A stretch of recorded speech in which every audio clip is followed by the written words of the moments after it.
আসসালামু আলাইকুম ওয়া রাহমাতুল্লাহ। কেমন আছেন সবাই? আশা করি ভালো আছেন আলহামদুলিল্লাহ। আমিও আপনাদের দোয়ায় ভালো আছি আলহামদুলিল্লাহ। তো নতুন একটা ভিডিও নিয়ে চলে আসলাম। এই ভিডিওর মধ্যে আপনাদেরকে জানাবো যে রাসূল সাল্লাল্লাহু আলাইহি ওয়াসাল্লাম লাইলাতুল কদর আসার পর কোন আমল করতেন এবং উম্মতদেরকে কোন আমলের দিক নির্দেশনা দিয়েছেন। চলুন কথা না বাড়িয়ে মূল ভিডিওতে চলে যাওয়া যাক। এক নম্বর পয়েন্ট, রাসূল সাল্লাল্লাহু আলাইহি ওয়াসাল্লাম তার হাদিসের মধ্যে বলেন, তাহাররাউ লাইলাতুল কদরি মিনাল আশরিল আওয়াখির মিন রমাদান। অর্থাৎ তোমরা রমজানের শেষ দশকে অর্থাৎ 20 রমজান থেকে নিয়ে 30 রমজানের আগ পর্যন্ত লাইলাতুল কদরকে তোমরা খোঁজো। কোথায় খুঁজবা? বেজুর রাত্রগুলোতে। তাহলে তোমরা লাইলাতুল কদরকে খুঁজে পেয়ে যাবে ইনশাআল্লাহ। এটা হলো এক নম্বর পয়েন্ট।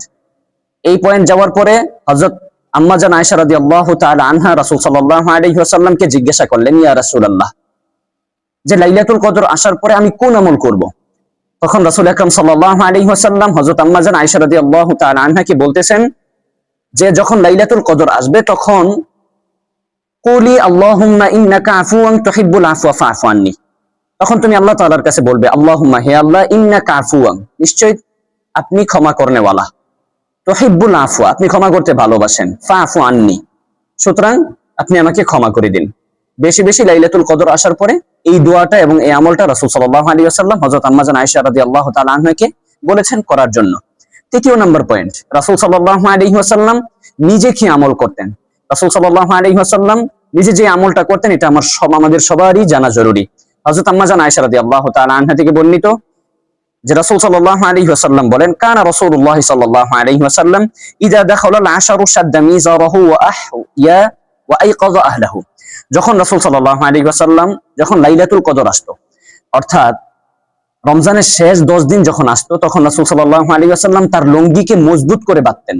তার লুঙ্গিকে অনেক মজবুত করে বেঁধে নিতেন, যেন আমল করার সময় তার লুঙ্গি যেন না খুলে যায় কিংবা তার কাপড়ে যেন কোনো সমস্যা না হয়।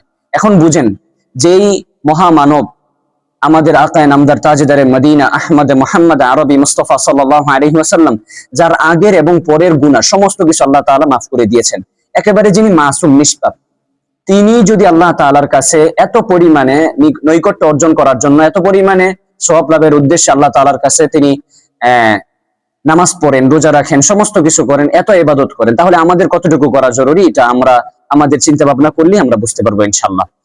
পরবর্তীতে আল্লাহ তাআলা এটা তো রাসূল সাল্লাল্লাহু আলাইহি ওয়াসাল্লাম লাইলাতুল কদর আসার পরে নিজের লুঙ্গিকে ভালো করে মজবুত করে বেঁধে নিতেন, যেন ইবাদত করতে তার কোনো সমস্যা না হয়, কোনো বাধা বিপত্তি না আসে। তারপরে আল্লাহ তাআলা তার কোরআনুল কারীমের মধ্যে ইরশাদ করেন, ইয়া আইয়ুহাল্লাযীনা আমানু কু আনফুসাকুম ওয়া আহলিকুম নার।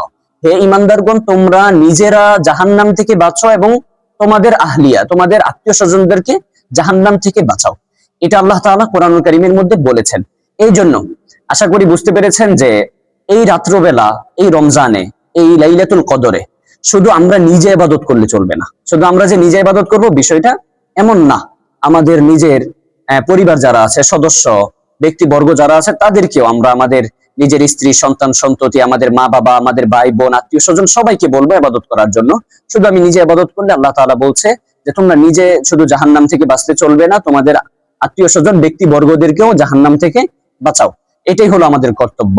এই জন্য এখন আসেন ছোট ছোট রাসূল সাল্লাল্লাহু আলাইহি ওয়াসাল্লাম এই লাইলাতুল কদরে যে আমলগুলো করতেন, হাদিসের মধ্যে যেগুলো আসছে যে এই রাসূল সাল্লাল্লাহু আলাইহি ওয়াসাল্লাম রমজানের শেষ দশকে যে আমলগুলো বেশি বেশি করতেন। এক নম্বরে রাসূল সাল্লাল্লাহু আলাইহি ওয়াসাল্লাম রাত্রবেলা বেশি বেশি আল্লাহ তাআলার কাছে, আল্লাহ তাআলার নৈকট্য অর্জনের জন্য বেশি বেশি নফল নামাজ পড়তেন, যেটা আমরা সাধারণত 2 রাকাত করে পড়ে থাকি। এটাই নফল নামাজ আল্লাহ তাআলার কাছে পড়তেন আল্লাহ তাআলার নৈকট্য অর্জনের জন্য। 2 নাম্বার, রাসূল সাল্লাল্লাহু আলাইহি ওয়াসাল্লাম বেশি বেশি কোরআন তেলাওয়াত করতেন। কোরআন তেলাওয়াত করতেন এই জন্য কারণ হাদিসের মধ্যে বলা হয়েছে আফজলুল ইবাদাতি তিলাওয়াতুল কোরআন, যে কোরআন তেলাওয়াত এটা হচ্ছে সর্বোত্তম নফল ইবাদতের মধ্যে সর্বোত্তম ইবাদত। তৃতীয় যে ইবাদতটা করতেন, আল্লাহ তাআলার জিকিরে মশগুল থাকতেন। চতুর্থ আল্লাহ তাআলার কাছে যে ইবাদতটা করতেন সেটা হচ্ছে আল্লাহ তাআলার কাছে সব সময় তিনি দোয়ায় রোনাজারিতে মশগুল থাকতেন। চতুর্থ আল্লাহ তাআলার কাছে, পঞ্চম আল্লাহ তাআলার কাছে যে ইবাদতটা বেশি বেশি করতেন, সব সময় আল্লাহ তাআলার কাছে মুসল্লায় বসে রুনাজারি করতেন, যেন আল্লাহ তাআলার নৈকট্য আরো বেশি বেশি অর্জন করা যায়। এই জন্যই তো রাসূল সাল্লাল্লাহু আলাইহি ওয়াসাল্লাম তার হাদিসের মধ্যে বলেছেন, মান কামা লাইলাতুল কদরি ঈমানান ওয়া ইহতিসাবান গুফিরা লাহু মা তাকদ্দামা মিন যামবিহি। কোন ব্যক্তি যদি সওয়াব লাভের উদ্দেশ্যে লাইলাতুল কদরে ইখলাসের সহিত আল্লাহ তাআলার নিকট নৈকট্য অর্জনের জন্য সওয়াবের আশায় আল্লাহ তাআলার নিকট ক্ষমা প্রার্থনা করে কিংবা সব লাভের আশা আল্লাহ তাআলার কাছে সে যদি যে কোনো জিনিস চায় এবং ক্ষমা প্রার্থনা করে, আল্লাহ তাআলা বলেছেন যে তার পূর্বের সমস্ত গুনাহকে মাফ করে দেওয়া হবে। সুবহানাল্লাহ, আলহামদুলিল্লাহ। আশা করি এই ভিডিও থেকে অল্প একটু হলেও আপনারা উপকৃত হয়েছেন। যদি এই ভিডিও দেখে আপনারা সামান্য উপকৃত হন, তাহলে অবশ্যই ভিডিওটি আরেকজন মুসলমান ভাইকে শেয়ার করে দেখার সুযোগ করে দিবেন। দেখা হবে পরবর্তী কোনো ভিডিওতে ইনশাআল্লাহ। ভালো থাকবেন, সুস্থ থাকবেন, দোয়া রইল এবং আমার জন্য দোয়া করবেন। আসসালামু আলাইকুম ওয়া রাহমাতুল্লাহি ওয়া বারাকাতুহু।